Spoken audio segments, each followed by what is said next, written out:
Hello everyone, আমি সুপর্ণা। আমার চ্যানেলের আইভিএফ সংক্রান্ত নতুন আরও একটি ভিডিওতে আপনাদেরকে সকলকে জানাই অনেক অনেক স্বাগতম। আজকে আমি আপনাদের সাথে শেয়ার করব যে আইভিএফ ট্রিটমেন্টে কতটা সময় প্রয়োজন। আমরা তো সবাই জানি যে আইভিএফ একটা সময় সাপেক্ষ ট্রিটমেন্ট, অনেকটা সময় লাগে, কিন্তু আইভিএফ করার আগে আমাদের চিন্তা হয় যে কতটা সময় লাগবে। কারণ আমাদের মধ্যে অনেকেই আছে যে জব করে, অনেকে হয়তো চাকরির সূত্রে বাইরে কোথাও থাকে, বিদেশে কোথাও থাকে, অনেকের হাজব্যান্ড বিদেশে কোথাও চাকরি করে, জব করে, বা অনেক ওয়াইফরাই আছে, অনেক মহিলারাই আছেন যারা হচ্ছে চাকরি করে, জব করে, বা অনেকে বিজনেসের সূত্রেও কোথাও দূরে রয়েছে। তো সবারই কিছু না কিছু সমস্যা রয়েছে। তো কতটা সময় প্রয়োজন, কত দিনের জন্য ছুটি নেবেন, সেটা কিন্তু সকলের মাথায় এই প্রশ্নটা আসে। তো অনেকে আমাকে এরকম কমেন্ট করেছেন বলেই আমি ভাবলাম যে আজকে এরকম একটা ভিডিও, এরকম একটা তথ্য আপনাদের সাথে শেয়ার করি।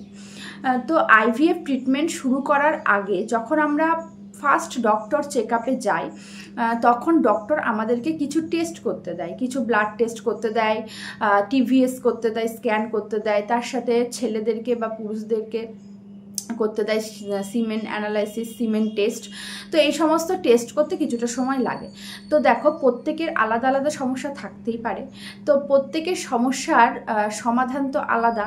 তাই আইভিএফ ট্রিটমেন্ট শুরু করার আগে ডক্টর যদি আপনার আইভিএফ ট্রিটমেন্ট শুরু করার প্রথম যে ধাপগুলো সেগুলো সময় নেয়, বা এরকম হতে পারে যে কারোর কোনো সমস্যা থেকে গেল, সেই সমস্যাগুলো সমাধান করে তারপরে আইভিএফ ট্রিটমেন্ট করবে, তো সেক্ষেত্রে তো একটা আলাদা সময়ের প্রয়োজন। তাই আমি আইভিএফ ট্রিটমেন্ট শুরু করার আগে যে ছোটোখাটো ট্রিটমেন্টগুলো বা যে মানে টেস্টগুলো হয় সেগুলো সময়ের কথা কিন্তু আজকে বলছি না, কারণ সেগুলো এক একজনের ক্ষেত্রে এক এক রকম হতে পারে। আমি আজকে শুধুমাত্র আইভিএফ ট্রিটমেন্ট, মানে যেটা শুধু আইভিএফ ট্রিটমেন্ট সেটার কথাই বলবো যে কতটা সময় প্রয়োজন একটা আইভিএফ ট্রিটমেন্ট মানে পুরো কমপ্লিট করতে গেলে। দেখুন, আইভিএফ ট্রিটমেন্ট কিন্তু পুরোটাই নির্ভর করে আমাদের পিরিয়ড সাইকেলের উপর। মানে ডক্টরের হাতেও কিছু থাকে না, বা আমাদের হাতে তো একদমই থাকে না। মানে এরকম না যে আমরা আজকে আইভিএফ ট্রিটমেন্ট করাতে গেলাম, আজকেই ট্রিটমেন্ট শুরু হয়ে গেল এবং কয়েকদিনের মধ্যে ট্রিটমেন্ট শেষ হয়ে গেল, এরকমটা কিন্তু একদমই নয়। তাই এই ক্ষেত্রে সময়টা লাগে বেশি, কারণ আমাদের মানে আইভিএফ ট্রিটমেন্টে ডিপেন্ড করে পিরিয়ড সাইকেলের ওপর। তো একদম প্রথম থেকে বলি, যখন আইভিএফ ট্রিটমেন্টটা শুরু হয় প্রথমেই আমাদেরকে গোনাডোট্রপিন হরমোন দেওয়া হয় এগ ম্যাচিওর হওয়ার জন্য, এগ কোয়ালিটি কোয়ান্টিটি বাড়ানোর জন্য।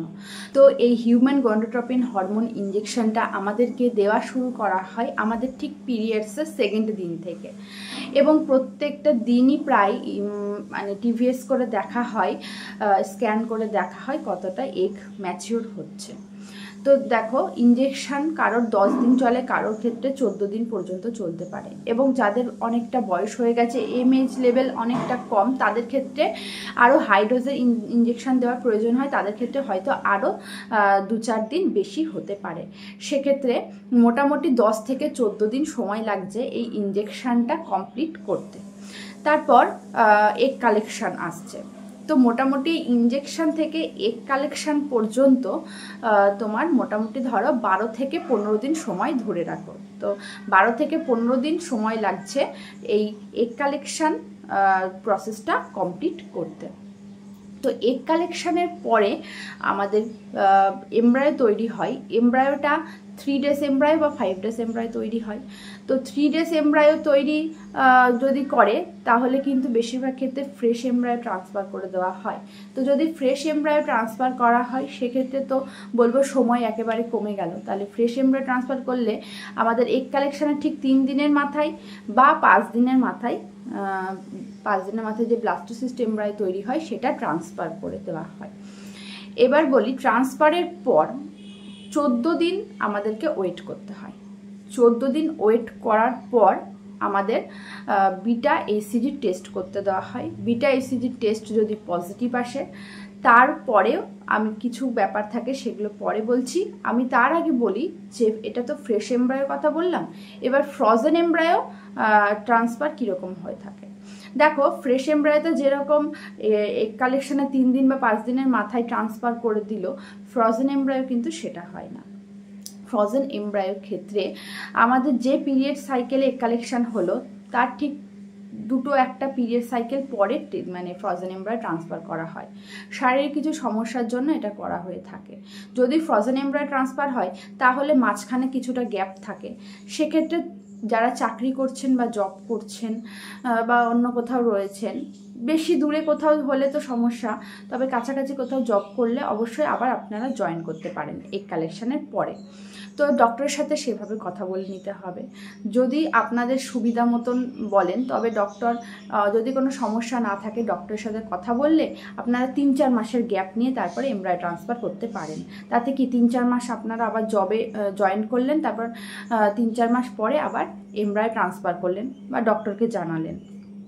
ডক্টর আপনাদের শারীরিক অবস্থা মতো বা সুবিধা মতন ট্রান্সফারের ডেট দেবে। তো এবার বলি যে ফ্রোজেন এমব্রায়ো ট্রান্সফারে কতটা সময় লাগছে।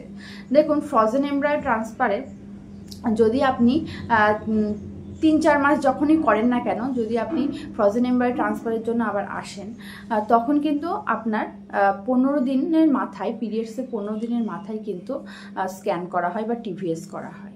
তো এই পিরিয়ডসের 15 দিন থেকেই আপনার ওই ট্রান্সফারের সময়টা শুরু হয়। তো তখন থেকে আপনাকে মেডিসিন নিতে হবে। তো যারা জব করছেন, বাইরে গিয়ে এগুলো সম্ভব হয়ে ওঠে না, তখন কিন্তু আপনাকে আবার ছুটি নিতে হবে। তো পিরিয়ডসের 20তম দিনে, 19 থেকে 20তম দিনে আপনার ফ্রোজেন এমব্রায়ো ট্রান্সফারটা কিন্তু হয়ে থাকে। তো fresh embryo transfer, frozen embryo ট্রান্সফারের মধ্যে এটাই পার্থক্য যে ফ্রেশ এমব্রায়ো ট্রান্সফারে আপনার চট করে হয়ে গেল, কিন্তু ফ্রোজেন এমব্রায়ো ট্রান্সফারে আপনার চট করে মানে ট্রান্সফারটা হবে না। যেহেতু পিরিয়ড সাইকেলটা আলাদা, সেক্ষেত্রে আপনাকে কিন্তু অপেক্ষা করতে হবে পিরিয়ড সাইকেলের জন্য, এবং পিরিয়ডসের 19 থেকে 20তম দিনেই আপনার এই ট্রান্সফারটা করা হয়ে থাকে। বা ডক্টরের ক্যালকুলেশন, হয়তো অনেকে পিরিয়ড সাইকেল একটু এলোমেলো, সেই ক্ষেত্রে তাদের ক্ষেত্রে একটু আলাদা হতে পারে। তো এটা গেল ফ্রোজেন এমব্রায়ো ট্রান্সফারের সময়। এবার বলি যে ট্রান্সফারই হোক, তারপরে আপনার পরবর্তীতে কতটা সময় প্রয়োজন হচ্ছে শেষ পর্যন্ত আর কি। তো তার পরবর্তীতে আপনার 14 দিন যে ওয়েট করছেন, 14 দিন ওয়েট করার পরে আপনাকে বিটা-ইসিজি যে টেস্ট করা হবে, বিটা-ইসিজি টেস্টে যদি পজিটিভ আপনার চলে আসে, পজিটিভ আসার পরে 2টো স্ক্যান ডক্টররা করে থাকে। একটা হচ্ছে first USG, first ultrasound scan, আর সেকেন্ড আল্ট্রাসাউন্ড স্ক্যান। তো ফার্স্ট আল্ট্রাসাউন্ডটা হয়ে থাকে ঠিক বিটা-ইসিজি করার 14 দিনের মাথায়, মানে ঠিক 14 দিন পরে আপনার ফার্স্ট আল্ট্রাসাউন্ড স্ক্যানটা করা হয়ে থাকে। আর ফার্স্ট আল্ট্রাসাউন্ড স্ক্যান করার পর যদি আপনার হার্টবিট চলে আসে বা নাও আসে, তারপর আপনার সেকেন্ড আল্ট্রাসাউন্ড স্ক্যান করা হয়, যদি প্রেগনেন্সি ঠিকঠাক থাকে তবে। তো সেকেন্ড আল্ট্রাসাউন্ড স্ক্যানটা করা হয় ফার্স্ট আল্ট্রাসাউন্ডের ঠিক 14 দিন পরে, মানে মাঝখানে 14 দিনের গ্যাপ, পজিটিভ আসা পর্যন্ত 14 দিনের গ্যাপ, তারপর ফার্স্ট আল্ট্রাসাউন্ডও 14 দিন, আবার সেকেন্ড আল্ট্রাসাউন্ডও 14 দিন। তাহলে এই 14 দিনের গ্যাপ করে তো আপনার এখানে মোটামুটি 1 মাস 1.5 মাস সময় লেগেই যাচ্ছে, তাই তো। তো ফ্রেশ এমব্রায়ো ট্রান্সফারের ক্ষেত্রে আপনার কতটা সময় লাগছে সেটা বলি। তো একদম ইঞ্জেকশন থেকে শুরু করে এগ কালেকশন পর্যন্ত সেখানে 15 দিন ধরছি, 15 দিন যাচ্ছে। তারপর আপনার যদি ব্লাস্টোসিস্ট এমব্রায়ো ট্রান্সফার হয় সেক্ষেত্রে 5 দিন, তাহলে 15 আর 5 20 দিন। তারপরে আপনার পজিটিভ আসা পর্যন্ত এবং পজিটিভ আসার পরেও আল্ট্রাসাউন্ড, 2টো আল্ট্রাসাউন্ড করা পর্যন্ত কিন্তু আপনার ওখানে মোটামুটি 1.5 মাস মতন সময় লাগছে। তো এদিকে হচ্ছে 20 দিন আর ওদিকে 1.5 মাস, আপনার একদম প্রথম থেকে শেষ পর্যন্ত 2 মাস সময় লাগছে। এবার বলি ফ্রোজেন এমব্রায়ো ট্রান্সফারের ক্ষেত্রে তো আগেই বললাম যে মাঝখানে আপনি আবার জব জয়েন করতে পারেন, চাকরি জয়েন করতে পারেন। সেক্ষেত্রে আপনার ফ্রোজেন এমব্রায়ো ট্রান্সফারের ক্ষেত্রে প্রথমে ওই 15 দিন লাগছে এগ কালেকশন পর্যন্ত, তারপর আপনি মাঝখানে যে চাকরি জয়েন করার পর আবার যখন এমব্রায়ো ট্রান্সফার করছেন, তো এমব্রায়ো ট্রান্সফার করার সময়টাই ওই ধরুন 1.5 মাস মতন সময় লাগছে। 1.5 মাস বলবো না, প্রায় 2 মাস মতন সময় লাগছে, কারণ যেহেতু আপনাকে আগে থেকে ছুটিটা নিতে হচ্ছে, আপনাকে মেডিসিনগুলো বাড়িতে নিতে হবে, তো সেক্ষেত্রে আপনার প্রায় 1.5 থেকে 2 মাস মতন সময় ওই এমব্রায়ো ট্রান্সফারের ক্ষেত্রে লেগে যাচ্ছে। কারণ যেহেতু পজিটিভ আসা থেকে আল্ট্রাসাউন্ড করা পর্যন্ত 1.5 মাস সময় ওখানে চলেই যাচ্ছে, 14 দিন করে গ্যাপ যাচ্ছে। তো সেই ক্ষেত্রে মোটামুটি 1.5 থেকে 2 মাস সময় আপনার এমব্রয়ো ট্রান্সফারের ক্ষেত্রে লাগছে। তো যারা বাড়ির কাছের আইভিএফ সেন্টার থেকে আইভিএফ করাচ্ছেন তাদের কিন্তু ছুটি নেওয়ার প্রয়োজন নেই। যেদিনকে ডক্টরের অ্যাপয়েন্টমেন্ট রয়েছে বা আপনার আল্ট্রাসাউন্ড হোক বা আপনার বিটাইসি টেস্ট হোক, সেদিনকে আপনি ডক্টরের কাছে গেলেই হবে। মাঝখানে কিন্তু আপনি জব জয়েন করতেই পারেন, তবে ওই সময়টায় একটু রেস্টে থাকাই ভালো। ওই সময়টাই এমব্রয়ো ট্রান্সফারের পরপরের সময়টাই রেস্টে থাকাই ভালো। তাই আমি বলবো ওইটুকু টাইম ছুটি নেওয়াটাই বেটার। মানে এটা আমার নিজস্ব মতামত আর কি। এবার ডক্টর আপনাকে যেটা সাজেস্ট করবে সেটা করতে পারেন। তো বলেই দিলাম কতটা সময়ের প্রয়োজন হয়। আশা করছি আজকে ভিডিওটা আপনাদের কাছে উপকৃত বলে মনে হয়েছে। ভিডিওটা যদি ভালো লেগে থাকে লাইক করে কমেন্ট করে জানাবেন কেমন লাগলো। আর যারা চ্যানেলটা এখনও সাবস্ক্রাইব করেননি সাবস্ক্রাইব করে দেবেন। তো চলেন আজকের মতন বিদায়। সবাই ভালো থাকবেন, সুস্থ থাকবেন।